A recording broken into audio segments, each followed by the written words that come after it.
শাবনূর আপুকে, ওনার এক্সপ্রেশন আমার খুব ভালো লাগে। আমি এখনও বাসায় হচ্ছে শাবনূর আপুর ফিল্ম দেখি আর ওনার এক্সপ্রেশন দেখি, একটা মেয়ে এত সুন্দর করে এক্সপ্রেশন দেয় কী করে। অনেকেই ভালো লাগে, আসলে যার কাজ ভালো লাগে আমার মনে হয় তাকেই আমার ভালো লাগছে। তো এখন 10-12 দিন আছে, যদি জানুয়ারিতে রিলিজ হয় তো ওইটার প্রিপারেশন আমরা হচ্ছে হল ভিজিট কি করছি বা কোথায় কোথায় রিলিজ হচ্ছে, কোথায় একটা প্রেস করা হবে আপনাদেরকে নিয়ে, ওইটার প্রিপারেশন।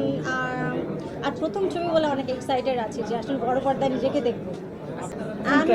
আমি কোনো ওয়েতেই নাই, আমি এখন ট্রাই করছি। আমার ছবি আসছে, আমার আরেকটা ছবি রেডি আছে যেটা ঈদে আসবে, একটা ওয়েব সিরিজ রেডি আছে। তো আমি চাচ্ছি এগুলো কখন আসবে, সবাই দেখবে, সবাই আমার কাজ পছন্দ করবে, এই তো।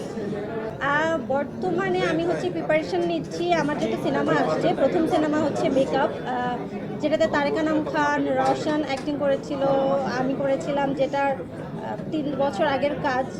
এতদিন সেন্সর বোর্ডে ছিল, 8টা 2বার। তো রিলিজ হচ্ছে জানুয়ারিতে, এটাই আপনাদেরকে জানাচ্ছি, সবাই দেখবেন। এতদিন আটকে ছিল কোন জটিলতার কারণে এইটা আসলে সেন্সর বোর্ড থেকে বলা হয়েছিল, কিছু ডায়ালগস নিয়ে ওনাদের আপত্তি ছিল যে এই ডায়ালগসগুলো আমরা চাচ্ছি না।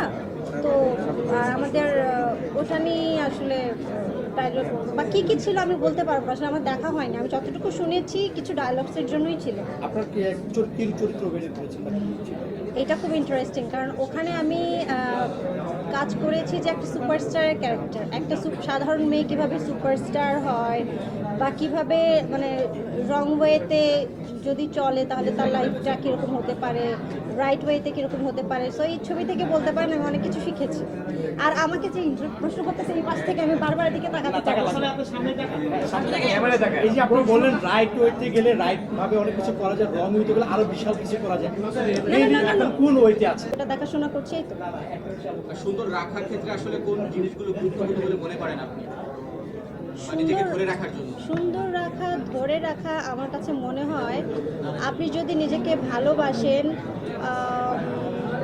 নিজে টেক কেয়ার করেন, পজিটিভ থাকেন, এই তো এগুলোই আসলে নিজেকে ভালো রাখাটাই মানুষ, মানে আপনি আপনাকে ভালো রাখলে আপনি সুন্দর থাকবেন।